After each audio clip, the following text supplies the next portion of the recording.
नमस्कार दोस्तों, स्वागत है आप सभी का हमारे YouTube चैनल स्टडी विद नवीन शर्मा में। इस वीडियो में हम डिस्कस करेंगे घटना चक्र का पूर्वावलोकन अतिरिक्तांक पॉइंटर, जो कि हमारा ज्योग्राफी का है। इसकी 3 वीडियोस हो चुकी हैं पहले। ये हमारा इसका 4th पार्ट है, चौथा पार्ट है, तो इसको हम इसमें डिस्कस करेंगे। इसमें हमारा पहला टॉपिक है भाषाएँ। ठीक है, भाषाओं के बारे में समझेंगे, कौन कौन से तथ्य हमारे लिए इम्पोर्टेंट हैं। भारतीय उपमहाद्वीप में बोली जाने वाली भाषाओं में बोलने वालों की सर्वाधिक संख्या के आधार पर हिंदी के बाद नंबर आता है। जो हिंदी भाषा है उसके बाद भारत में कौन सी भाषा बोली जाती है? तो कौन सी भाषा बोली जाती है? बांग्ला भाषा। हिंदी के बाद दूसरे नंबर पे कौन सी भाषा बोली जाती है? बांग्ला भाषा बोली जाती है।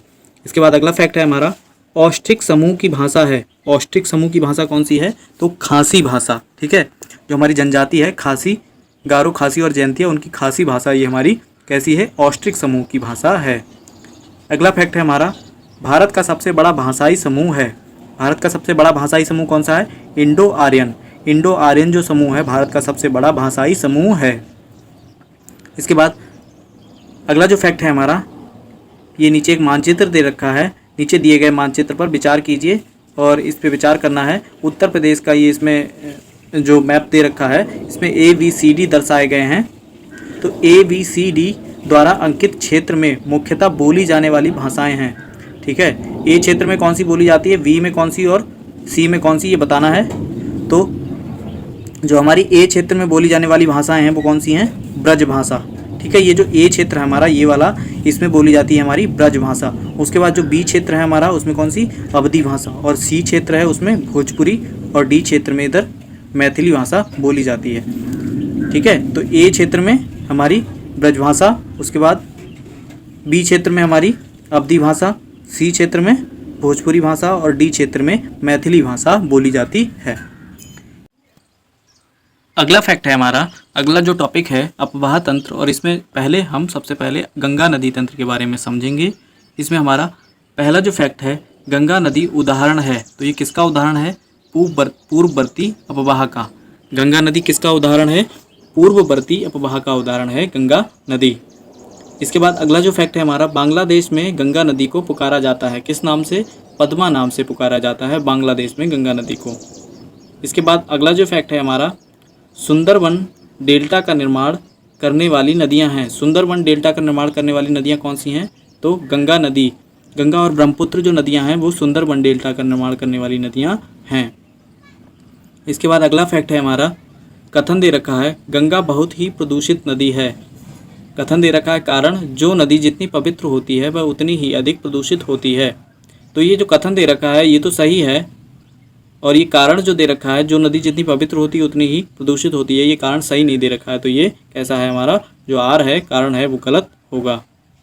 अगला फैक्ट है हमारा, गंगा की जलोढ़ मृदा की गहराई भूमि सतह से नीचे लगभग कितनी है? तो ये 6000 मीटर तक होती है। गंगा की जो जलोढ़ मृदा की गहराई भूमि सतह के नीचे 6000 मीटर तक होती है। इसके बाद अगला जो फैक्ट है हमारा, सत्य कथन है। ये जो कथन दे रखे हैं वो सभी सत्य हैं। पहला है, देवप्रयाग अलकनंदा एवं भागीरथी नदी के संगम पर स्थित है। जो हमारा देवप्रयाग है वो अलकनंदा एवं भागीरथी नदी के संगम पर स्थित है। अगला कथन है, रुद्रप्रयाग अलकनंदा एवं मंदाकिनी नदी के संगम पर स्थित है। रुद्रप्रयाग कहाँ स्थित है? अलकनंदा और मंदाकिनी नदी के संगम पर स्थित है। अगला फैक्ट है हमारा, अलकनंदा एवं बद्रीनाथ से, अलकनंदा नदी जो है वो बद्रीनाथ से बहती है। कहाँ से बहती है? बद्रीनाथ से होकर बहती है। इसके बाद सुमेलित किया हुआ है, सुमेलित करने को दे रखा है, ये पहले से सुमेलित है। तो देखते हैं, रुद्रप्रयाग जो है हमारा वो अलकनंदा और मंदाकिनी नदी के संगम पर स्थित है, और नंदप्रयाग हमारा अलकनंदा और मंदाकिनी नदी के संगम को ही कहते हैं। कर्णप्रयाग हमारा अलकनंदा और पिंडर नदी के संगम को कहते हैं, और देवप्रयाग अलकनंदा और भागीरथी नदी के संगम को कहते हैं। इसके बाद अगला जो फैक्ट है हमारा, अलकनंदा तथा भागीरथी का संगम होता है। जो अलकनंदा और भागीरथी है उनका संगम कहाँ पे होता है? तो ये देवप्रयाग में होता है। इनका संगम कहाँ होता है? देवप्रयाग में होता है। इसके बाद अगला फैक्ट देखेंगे हम, अगला है हमारा, मंदाकिनी नदी जल प्रवाह अथवा मुख्य नदी संबंधित है। मंदाकिनी नदी जल प्रवाह अथवा मुख्य नदी संबंधित है किससे? अलकनंदा से संबंधित है। किससे संबंधित है? अलकनंदा नदी से संबंधित है। इसके बाद केदारनाथ से रुद्रप्रयाग के मध्य बहती है। केदारनाथ से रुद्रप्रयाग के मध्य कौन सी नदी बहती है? तो ये मंदाकिनी नदी बहती है। अगला फैक्ट है, वह नदी का तट जिस पर बद्रीनाथ का प्रसिद्ध मंदिर स्थित है। वह नदी कौन सी है जिस पर बद्रीनाथ का प्रसिद्ध मंदिर स्थित है? अलकनंदा नदी है। भारत की सबसे बड़ी वाह नदी कौन सी है? भारत की जो सबसे बड़ी वाह नदी है वो कौन सी है? गंगा नदी है जो सबसे बड़ी वाह नदी है। इसके बाद अगला हमारा फैक्ट है, भागीरथी नदी निकलती है। भागीरथी नदी कहाँ से निकलती है? तो भागीरथी नदी हमारी गोमुख से निकलती है। कहाँ से? गोमुख से निकलती है भागीरथी नदी। इसके बाद अगला फैक्ट है, गंगा नदी की एकमात्र सहायक नदी जिसका उद्गम मैदान में है। गंगा नदी की एकमात्र सहायक नदी कौन सी है जिसका उद्गम मैदान से होता है? तो गोमती नदी है जो कि पीलीभीत जिले से निकलती है, उत्तर प्रदेश के। कथन दे रखा है, दिल्ली और आगरा के मध्य वर्ष के अधिकांश समय में यमुना नदी मृत हो जाती है। जो यमुना नदी है उसमें बहाव है पानी का, वो रुक जाता है दिल्ली और आगरा के मध्य। इसमें कारण दे रखा है, कारण है यमुना असतत वाहिनी नदी है। ठीक है, तो ये जो ऊपर का कथन है, दिल्ली और आगरा के मध्य अधिकांश समय में यमुना नदी वर्षा के अधिकांश समय में क्या हो जाती है? मृत हो जाती है, सही है। लेकिन जो कारण दे रखा है, यमुना असतत वाहिनी नदी है, तो कोई भी नदी असतत वाहिनी नदी नहीं कहलाती है, वो किन्हीं कारणों से उसमें बहाव रुक सकता है, तो ये कारण जो है वो सही नहीं है। इसके बाद अगला फैक्ट है, बेतवा, चंबल, केन, रामगंगा नदियों में से यमुना की सहायक नदी नहीं है। जो बेतवा, चंबल, केन और रामगंगा नदियों में से यमुना की सहायक नदी कौन सी है? तो रामगंगा नदी जो है वो यमुना की सहायक नदी नहीं है, ये गंगा की सहायक नदी है। इसके बाद अगला है, बंदरपूछ चोटी। ठीक है, अगला है, यमुना नदी का उद्गम कहाँ से होता है? यमुना नदी कहाँ से निकलती है? तो बंदरपूछ चोटी से निकलती है। यमुना नदी कहाँ से निकलती है? बंदरपूछ चोटी से निकलती है। अगला फैक्ट है, बेतवा नदी मिलती है, तो ये यमुना में मिलती है। बेतवा नदी यमुना नदी में मिलती है। गंगा की वह सहायक नदी जो उत्तर वाहिनी है, जो उत्तर की ओर से बहती है। ठीक है, वह कौन सी सहायक नदी है?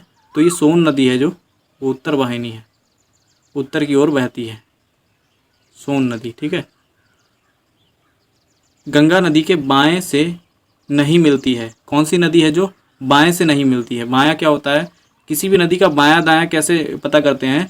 नदी की बहाव की जो दिशा होती है उस तरफ नदी का मुंह माना जाता है। मुहाना इसीलिए कहते हैं, जहाँ पे गिरती है जाके नदी, तो उस तरफ मुंह करके जिस प्रकार से हमारा दायां बायां होगा उसी प्रकार से उनका दायां बायां होता है। तो दायां मतलब दाहिनी ओर से कौन सी नदी नहीं मिलती है? तो ये सोन नदी दाईं ओर से नहीं मिलती है। यमुना और सोन के मध्य जल द्विभाजक का कार्य करने वाली श्रेणी है कैमूर श्रेणी। यमुना और सोन के मध्य जल द्विभाजक का कार्य करने वाली श्रेणी कौन सी है? तो ये कैमूर श्रेणी है, जो यमुना और सोन के मध्य जल द्विभाजक का कार्य करती है। इसके बाद अगला जो हमारा टॉपिक है वो है ब्रह्मपुत्र नदी तंत्र के बारे में समझेंगे। तिब्बत में उत्पत्ति पाने वाले ब्रह्मपुत्र, इरावदी और मेकांग नदियां अपने ऊपर पाटों में संकीर्ण और समानांतर पर्वत श्रेणियों से होकर प्रवाहित होती हैं। इन नदियों में ब्रह्मपुत्र भारत में प्रविष्ट होने से ठीक पहले अपने प्रवाह में एक यू टर्न लेती है। यह यू टर्न बनता है, तो ये इसमें बनता है भूवैज्ञानिक तरुण हिमालय के अक्ष संघीय नमन के कारण। क्यों बनता है? भूवैज्ञानिकीय तरुण हिमालय के अक्ष संघीय नमन के कारण ये टर्न बनता है। काफ़ी लंबा कथन दे रखा था। इसके बाद अगला जो फैक्ट है, भारत में युरलुंग जंगबो नदी को जाना जाता है ब्रह्मपुत्र नाम से। युरलुंग और जंगबो नदी के नाम से किसे जाना जाता है? ब्रह्मपुत्र नदी को जाना जाता है। इसके बाद अगला फैक्ट है, तिब्बत के मानसरोवर झील के पास जिस नदी का स्रोत है वह है। जो तिब्बत के मानसरोवर से होकर नदी बहती है उसका स्रोत क्या है? ब्रह्मपुत्र, सतलज और सिंधु। ठीक है, तिब्बत के मानसरोवर झील के पास जिस नदी का स्रोत है वह है ब्रह्मपुत्र, सतलज और सिंधु नदियों का। इसके बाद अगला फैक्ट है, अरुणाचल प्रदेश से होकर बहने वाली नदियां हैं। कौन सी नदियां अरुणाचल प्रदेश से होकर बहती हैं? लोहित और सुबनसिरी और लोहित नदियां कहाँ? अरुणाचल प्रदेश से होकर बहती हैं। मानस नदी सहायक नदी है किसकी? ब्रह्मपुत्र की। मानस नदी किसकी सहायक नदी है? ब्रह्मपुत्र की सहायक नदी है। ब्रह्मपुत्र नदी तिब्बत में जानी जाती है, किस नाम से जानी जाती है? सांगपो नाम से जानी जाती है। ब्रह्मपुत्र नदी को तिब्बत में सांगपो नाम से जाना जाता है। इसके बाद अगला फैक्ट है, ब्रह्मपुत्र नदी के बहाव क्षेत्र हैं तिब्बत, बांग्लादेश और भारत। ब्रह्मपुत्र नदी के बहाव क्षेत्र कौन से हैं? तिब्बत, बांग्लादेश और भारत। अगला फैक्ट है, ब्रह्मपुत्र की सहायक नदी हैं या नदियां हैं दिबांग, कामेंग और लोहित। दिबांग, कामेंग और लोहित जो हैं वो ब्रह्मपुत्र की सहायक नदियां हैं। इसके बाद वह नदियां जिनका स्रोत बिंदु लगभग एक ही है। ब्रह्मपुत्र और सिंधु नदी का स्रोत बिंदु लगभग एक ही है। ठीक है, तो ब्रह्मपुत्र और सिंधु जो है नदियां वो एक जगह से ही निकलती हैं, जो स्रोत बिंदु है वो एक है। इसके बाद अगला जो टॉपिक है हमारा, दक्षिण भारत की नदियां। दक्षिण भारत की नदियों के बारे में समझेंगे। आज के लिए बस इतना ही। इस वीडियो में हमने समझा गंगा नदी तंत्र के बारे में, भाषाओं के बारे में और भी जानकारी। तो इसी तरह की वीडियोस के लिए सब्सक्राइब करें हमारा यूट्यूब चैनल स्टडी विद नवीन शर्मा और बेल आइकन को प्रेस कर दें, जिससे आगे आने वाली वीडियोस की नोटिफिकेशन आपको आसानी से मिलते रहें। इस चैनल के माध्यम से आपको घटना चक्र की सीरीज़ कराई जा रही हैं। अलग अलग बुक्स की ज्योग्राफी, हिस्ट्री और पॉलिटी की घटना चक्र सीरीज चल रही हैं। इनमें हम पूरी बुक्स कवर कराएंगे जो कि आपके हर एग्ज़ाम्स के लिए इंपॉर्टेंट है, चाहे वो यूपी PCS हुआ, यूपी SSC का PET हुआ, चाहे लेखपाल वीडियो किसी भी तरह का एग्ज़ाम हुआ। फैक्चुअल डाटा के लिए ये बहुत ही इंपॉर्टेंट है और ये जो पॉइंट्स होते हैं ये प्रीवियस ईयर क्वेश्चंस में आए हुए होते हैं, तो ये और भी महत्वपूर्ण हो जाते हैं। धन्यवाद।